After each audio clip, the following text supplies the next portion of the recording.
بسم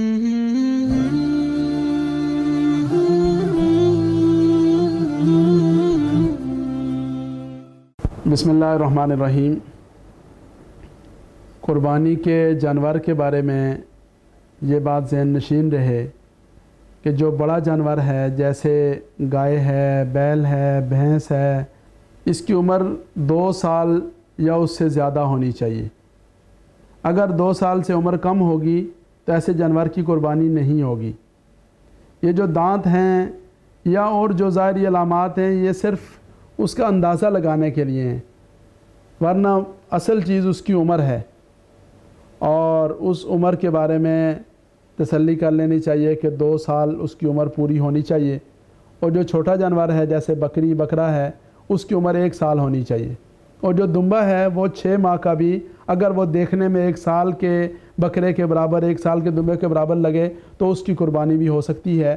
اس سے چھوٹی عمر کے کسی جانور کی قربانی نہیں ہو سکتی۔ اگر جانور میں کوئی عیب ہے، اس عیب کی مختلف صورتیں ہو سکتی ہیں، تو اس جانور کی بھی قربانی نہیں ہوگی، لیکن اس عیب کا تعین کرنا یہ ہر آدمی کے بس کا کام نہیں۔ اس لیے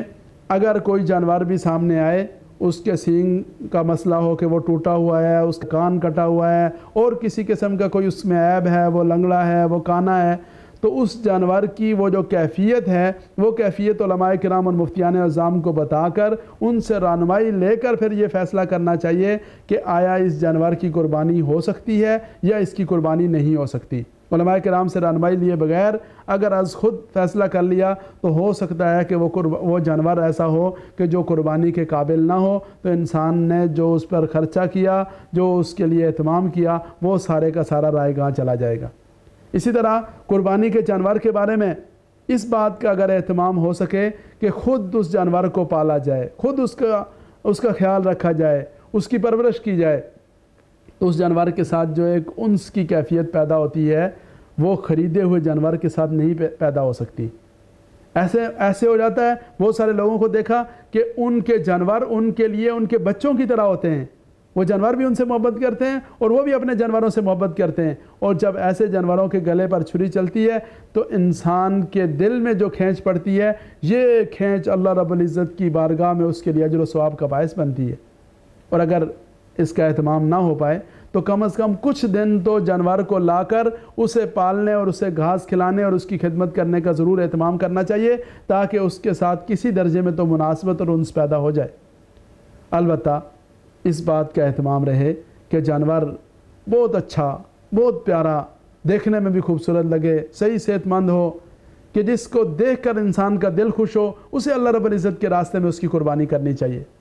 البتہ یہ خیال رہنا چاہیے کہ جو آج کل ہمارے ہاں ہو گیا کہ ٹی وی کی وجہ سے جانوروں میں بھی یعنی ایسا انداز اختیار کر لیا گیا ہے کہ جو ریاکاری کی آخری حدوں کو چھونے والا انداز ہے۔